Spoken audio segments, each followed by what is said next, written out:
What's up, guys? It is Bobby King with hashtag church. So, on today's episode, we are going to be talking about the things that we would love for you to adjust on your website.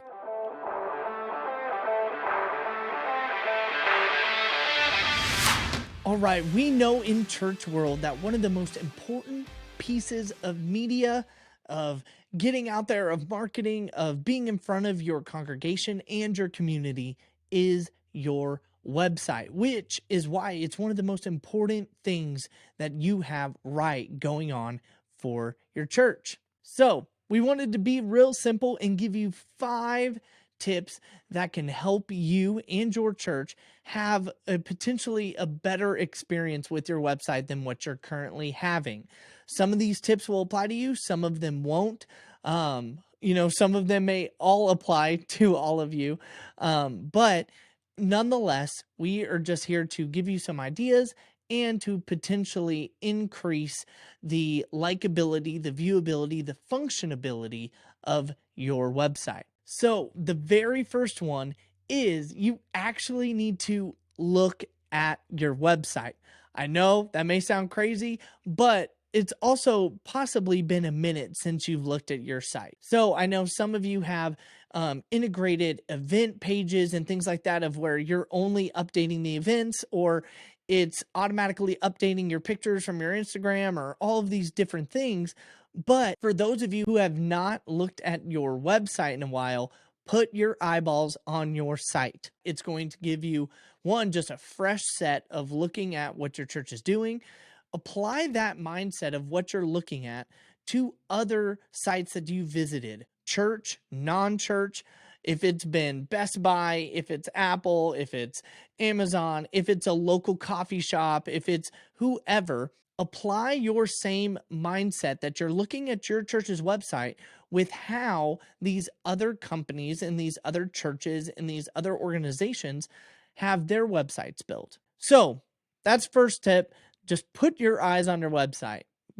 Get yourself some reps of looking at your site, and you may be able to see some things that you haven't seen in a while, maybe since you last built it, or maybe even since you last edited the site.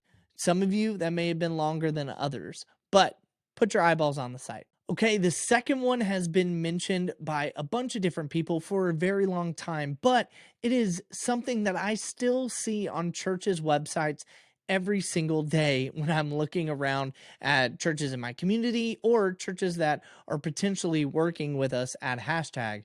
And that is remove sliders and large video files or large photo files from your site. There's a couple reasons why. One, Google has blatantly came out and said that they will give you a SEO, which is search engine optimization, ding if you have a slider on your site.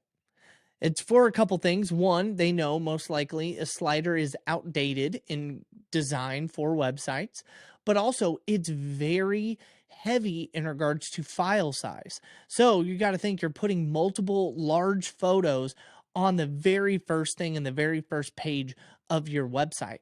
And that can slow down your website load speed. There are certain criterias of where you need to fall into to have your websites rank higher, which is based off of how fast your site loads. So if your site loads fast, you're going to rank higher. If your site loads slow, you're going to rank lower. So that's why sliders are a big no-no. The second reason with the videos in the large photo file sizes is what I just mentioned, right? Your load speed. If your site is taking way too long to load, it is going to create a likable experience for the person viewing your site. And so with that, you only have a few seconds to catch people's attention. The average view duration of a website, period, is under 10 seconds. If half of that is being used by your site loading, you've already lost that person. They've already checked out a different site. They're already moving on. They are going to change and go to a different church, or they're going to try to find a different website to go look at. But if you take these things and make them smaller, even maybe compress them where you're not losing quality, do the best you can there, you can increase your chances of your site loading faster. So make sure that you just look at those things and get them as small as possible to be able to have that best experience for your viewer. All right, number 3 is have a non-church member look at your site. So I would even personally recommend have a non-Christian friend of yours look at your site. There's a few reasons for this. One, as a church person, you get caught up in all the church language. You get caught up in all the ways that you navigate normal church websites. I know if I go to an about page on a church's drop-down menu, most likely I'm going to find their staff page. I'm going to find their mission, vision, values. Well, if someone doesn't have a church background, they may go to about and expect a story about your church or a story about your pastors. And some of y'all may have that as well. But it is a different viewpoint and a different lens to be able to look through. You as a Christian and as a staff member and as, someone that's worked in church world possibly for a while, you kind of get blind to the stuff that's around you. You have that veil in front of your eyes that looks through things with a Christian and church lens. So have a non-church member, hopefully non-Christian person, be able to look at your site and navigate it. Where do they have hangups? Where do they have questions? What makes sense? What doesn't make sense? Are you using what we call Christianese, of where the language is too Christian, of where it's confusing to someone that has not experienced that language before?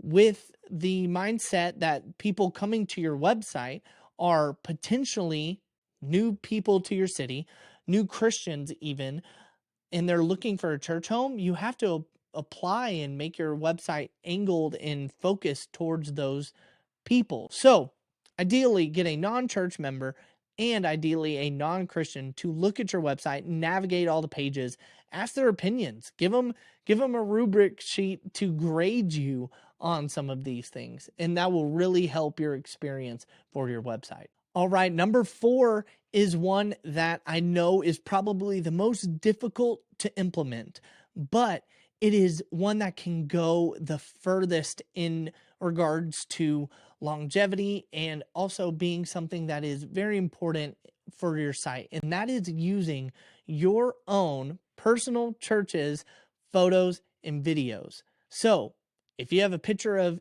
kids hugging, playing on a playground, have it be kids in your kids ministry.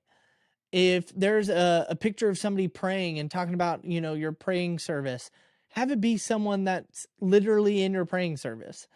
Or if it's an adult ministry and it's a guy waving at a camp experience or a retreat, have that be someone that's in your church ministry and in your adult ministry. These things make a huge, huge difference in regards to a visitor or a guest looking at your site, because a lot of the times we will see the same type of stock images used over and over and over again.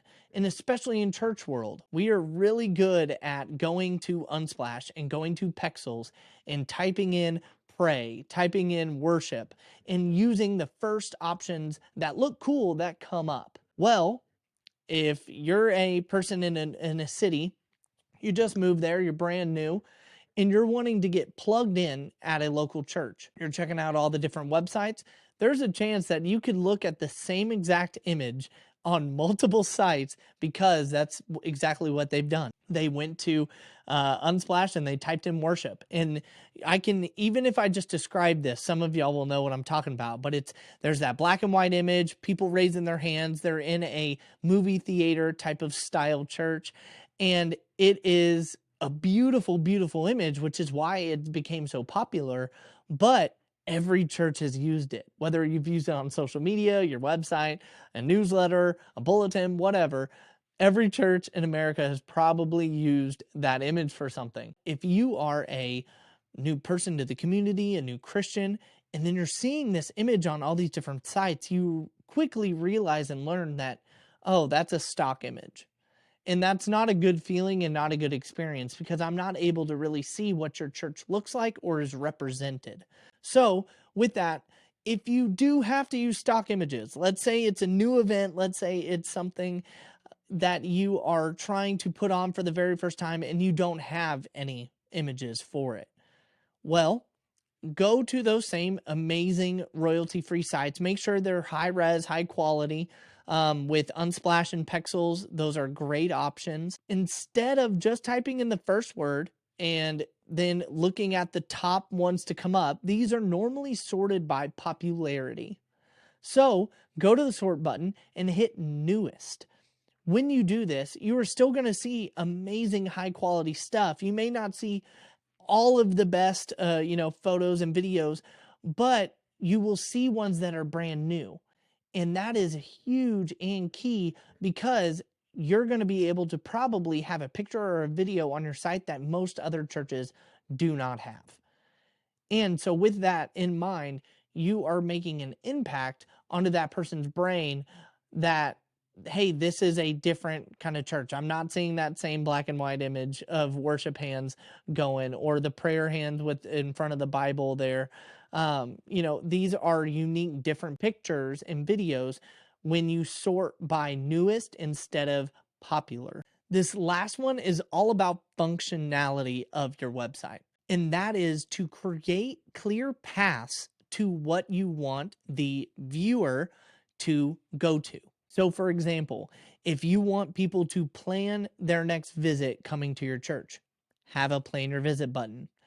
If you want people to come to a gala event or things like that, have a direct link there on the homepage to your events, or even have a banner come down on the top of saying, sign up for this Wednesday night gathering event. Things of that nature are going to help take out mistakes getting viewed and seen, but even the least path of resistance is the most effective form to get people to do what you actually want them to do on your website.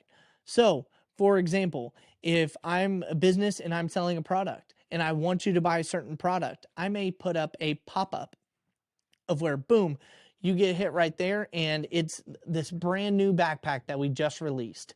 Most people don't even know about it yet, but hey, it's a brand new backpack. We're going to pop it up on their screen. If they don't want it, they can exit out of it, whatever. That's no big deal. Sometimes it's as blatant as that. Other times it's a simple little banner of where it's like, hey, these are our Christmas, Easter, 4th of July time changes that are different for our church.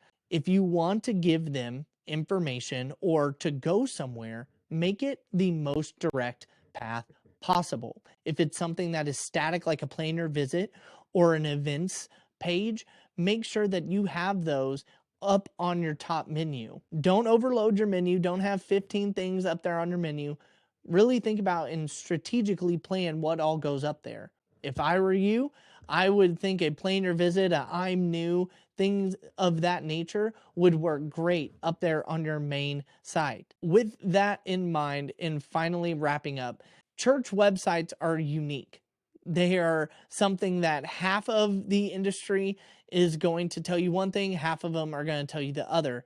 Half of the churches that have a website are going to be 10 years behind, and then there's going to be 3% that are ahead, and everybody else is slightly behind, right? With these steps, we hopefully are going to be moving you from the ones that are 10 years behind to that are barely behind. In a future video, we may discuss some of our favorite website trends that we're seeing on some of these high-end, high-level churches, where they're more card-based and things of that nature. And we understand some of that is maybe over some of y'all's heads, but with these 5 steps, we think you can drastically improve your website and your performance with the viewers of your website. So, if you have any questions, we would love to answer them here at Hashtag Church. You can email us, you can DM us, you can send us a message by carrier pigeon, however you want to reach out to us, you can, and we would love to get back to you and help you navigate through this digital era. So, thank you for watching the video, and we'll see you next time.